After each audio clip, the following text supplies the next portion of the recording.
Congratulations, Jason, man. I'm glad all the Haitian voodoo has worked and his career has prospered the way it has. Well, there you have it. We appreciate you joining us. You know, there's a lot of Haitians that probably think that, too. It's like, what did he use? Like, what voodoo did he use? Where's the chicken foot buried?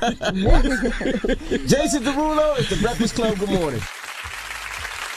The Breakfast Club. Get to the rumors. Let's talk Dave Chappelle. Listen up. It's just in. All the gossip. The Rumor Report. Gossip. With Angela Yee. It's the Rumor Report. The Breakfast Club. Well, Dave Chappelle, as you know, at midnight last night, his Netflix special dropped. Did anybody get a chance to watch it? I was asleep. No, I haven't. But I'll be watching it today. I'm watching it tonight for Taco Tuesdays. Now, what did Dave Chappelle do before the midnight premiere of his 2 Netflix shows? Well, he actually had a 1-hour set at the Peppermint Club in West Hollywood with a very intimate crowd. Some special guests. I know Kanye was there. And also in attendance was Stevie Wonder. Stevie Wonder actually came out at the end and played with the band. He started playing the harmonica from the side of the stage, and then he entered the stage. Well, thankfully, it was a comedy show. Right. Kendall Jenner was there. Tyler, the Creator, was there. Tobey Maguire, Don Cheadle. A whole lot of people showed up for his celebration. Drop one of the clues bombs with Dave Chappelle. I saw Dave Chappelle on Saturday night at the Triple G fight. We was 3 rows away from each other, and we did homeboy sign language to each other. Like, what's up? What he say? Patting on the chest. Okay. They pointing at each other. Okay, all right. Then we was talking to each other throughout the fight. All right, now Dave Chappelle also did an interview on CBS this morning with Gayle King, and he talked about a lot of different things. He talks about Key and Peele and how Comedy Central hurt his feelings because of Key and Peele. Check it out. You know, when I did Chappelle's show, there were certain conventions of the show that the network resisted, and I fought the network very hard so that those conventions could come to fruition. So when I watch Key and Peele, and I see they're doing the format that I created, and at the end of the show it says created by Key and Peele, that hurts my feelings. Dave Chappelle, let me tell you something, my brother. You have no reason to have your feelings hurt by Key and Peele. I know y'all all on Jordan D because of Get Out, because Get Out was a great movie. But Key and Peele sucked compared to this Chappelle show. Absolutely. It's not even close. It was very different.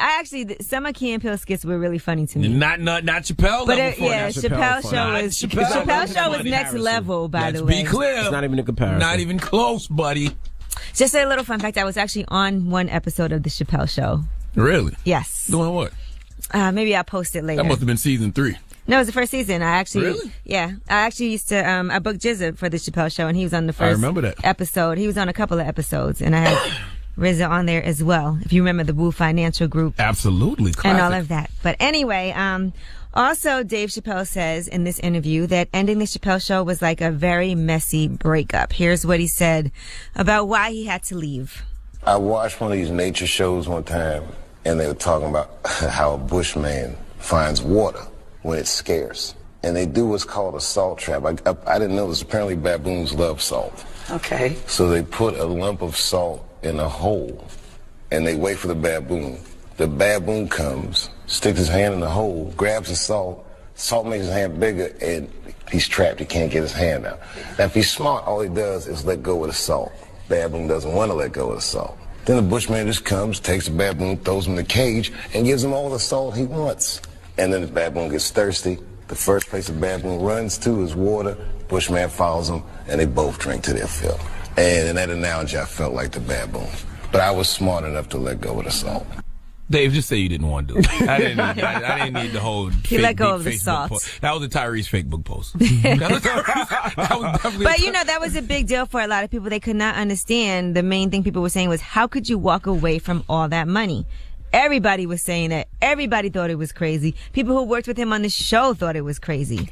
So that's his explanation. Money isn't everything. It's not. You want to do things that make you happy. And definitely not. The reason I really respect Dave Chappelle, he walked away from all that money, damn near a decade ago, and got it right back at Netflix 10 years later, and he's doing what he wants to do now. And how he wants to do it, correct? Absolutely. And he still has his people along for the ride. Ashy Larry.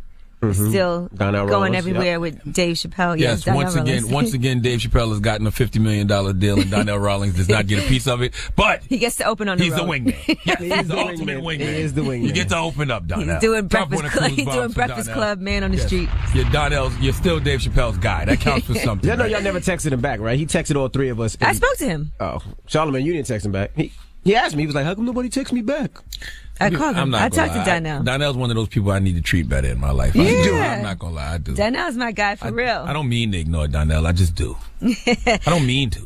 All right, now let's discuss